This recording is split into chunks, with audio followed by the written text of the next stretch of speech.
बोलो। क्यों हो रहे हैं साइबर फ्रॉड ज्यादा, कैसे बढ़ रहे हैं साइबर के मामले अधिक? इसके लिए जनता और सरकार दोनों जिम्मेदार है।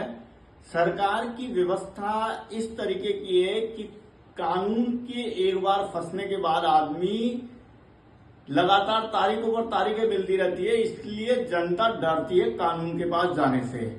इसीलिए साइबर अपराधी इस बात का बहुत बड़ा फायदा उठा रहे हैं।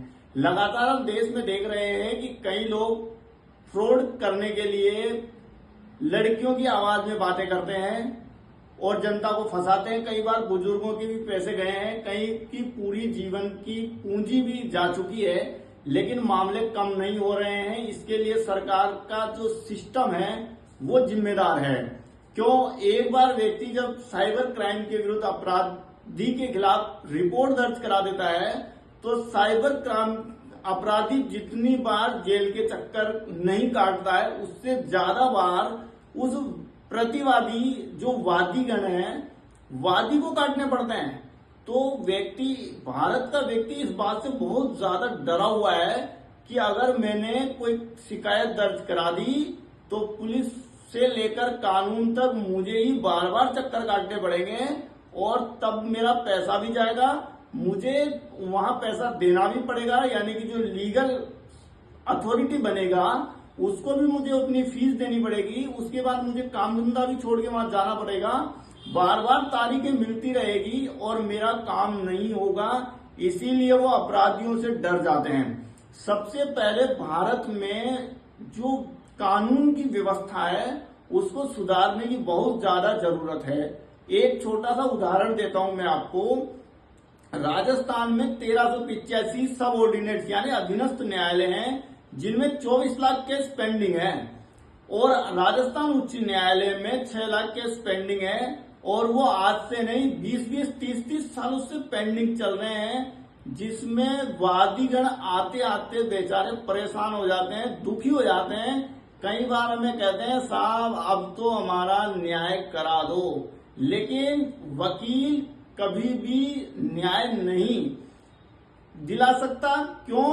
क्योंकि वो अपनी तरफ से पूरा प्रयास करता है, लेकिन जो व्यवस्था है उस व्यवस्था के अनुसार लोगों को समय पर न्याय नहीं मिल रहा है।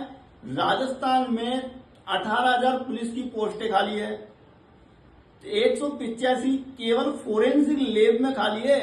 अब आप देखें 3 मर्डर और 4 गैंगरेप होते हैं पर डे राजस्थान में, उसकी रिपोर्ट 2-2, 5-5 साल के बाद अदालत में पेश होती है, तो लोगों को न्याय कब मिलेगा?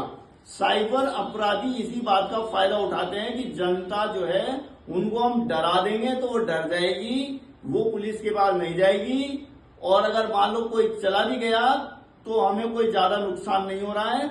लेकिन अभी पिछले कुछ दिनों पहले ही एक अपराधी को पकड़ा था, उसका टारगेट 10 करोड़ रुपए पर डे था। तो आप अंदाजा लगा सकते हैं कि भारत में अपराध बढ़ने की दर तो पूरे भारत स्तर पर है, और न्याय की जो व्यवस्था है वो राज्य और जिला स्तर पर है। भारत में एकीकृत न्याय व्यवस्था को अपनाया गया है, लेकिन उच्च न्यायालय और उच्चतम न्यायालय में जजों की जो व्यवस्था है वो केंद्र सरकार करती है।